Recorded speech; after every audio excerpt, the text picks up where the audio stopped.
Bonjour à toutes et bonjour à tous. Eh bien, c'est reparti hein, quand même dans la saison, donc les pluies ayant arrêté, ça se réchauffe assez fortement même. Ça, c'est les fleurs d'un petit prunier, ça. Théoriquement, il devrait y avoir des prunes, donc confiture ou même gourmandise sur place. Voilà. Donc, eh bien, ouais, on est le 6 avril, donc hier on a fait ça, je dis on, avec ma fille, la plus jeune. Donc voilà, pommes de terre, des rangs à 50 centimètres de distance. Et les plants de patates tous les 40 centimètres.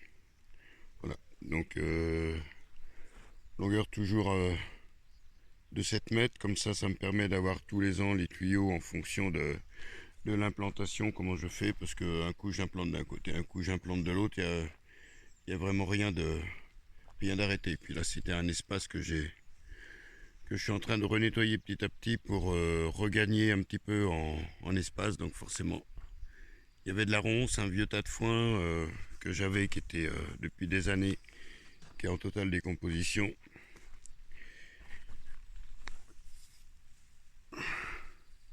Donc voilà, une bonne texture qui me garde l'humidité.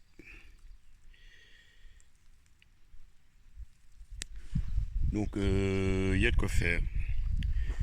Donc eh ben, on va refaire l'implantation et puis continuer la plantation. Donc là, ça a été des pommes de terre. Ce sont des désirés qui ont été plantés. Et là, c'est ce que j'avais mis en germination. C'est de la belle de Fontenay. Voilà.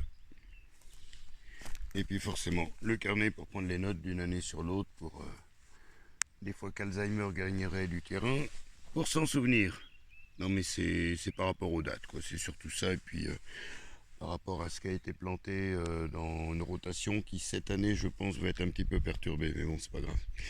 Donc voilà. Ça y est, la délimitation est faite par rapport à ce nouveau carré. Voilà. Donc les mesures sont prises. Laisser 80 centimètres entre là où il y a les pommes de terre et là où il va y avoir d'autres pommes de terre et d'autres plantations aussi à venir ensuite. De manière à faire un passage de tondeuse. De toute façon, ce sera piétiné au niveau des arrosages, de tout ça. Donc c'est pas la peine de... Voilà. Moi je préfère avoir des rangs qui soient suffisamment courts que d'avoir des rangs de 40 mètres de long. Voilà, donc ça correspond à peu près quand on se baisse à ce que le dos puisse se relever au bout du rang. C'est surtout ça, petit côté rationnel. C'est pas la peine de forcer comme un bœuf pour pas grand chose. Voilà.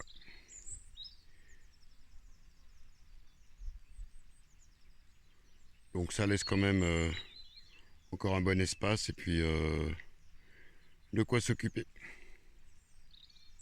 Alors pour faire le sillon, eh bien j'utilise cet outil-là.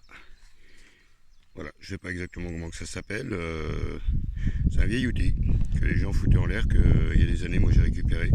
Je trouvais ça dommage de foutre ça en l'air. Et voilà. Et je peux faire mon sillon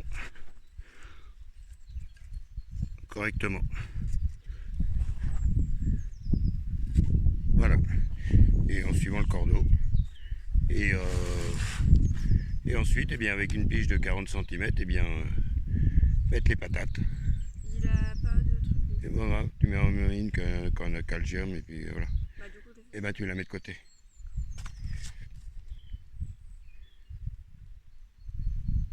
Voilà. Impeccable. Etc. Etc. Et donc après, pour recouvrir, que c'est exactement comme pour faire les buttes des ail, des oignons, des échalotes. C'est avec le râteau. Voilà. Un coup d'un côté. Et un coup de l'autre côté. En butant davantage, évidemment.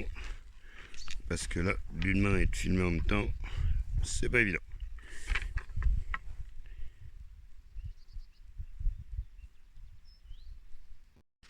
Et là, je retrouve un des amis. mangeur de limaces. Un Norvège. Coucou. Allez. Va te mettre à l'abri, bonhomme. Voilà.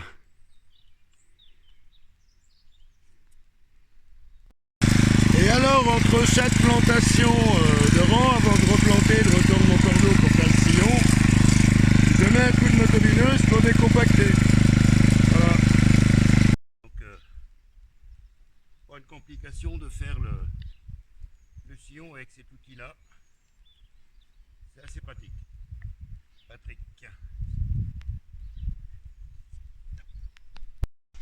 Voilà, c'est planté, c'est terminé. Et comme toute plantation, de toute façon, un petit arrosage léger de surface, de manière à ce que les moineaux, surtout, ne viennent pas gratter là-dedans.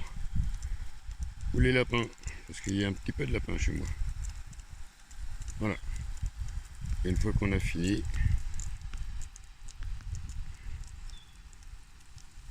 il n'y a plus qu'à attendre que ça pousse. En désherbant. Alors cette année, est-ce que je vais faire du paillage ou pas? J'en sais rien du tout. On verra bien en fonction de la météo. Allez, merci de votre visite. Prenez soin de vous surtout et bisous.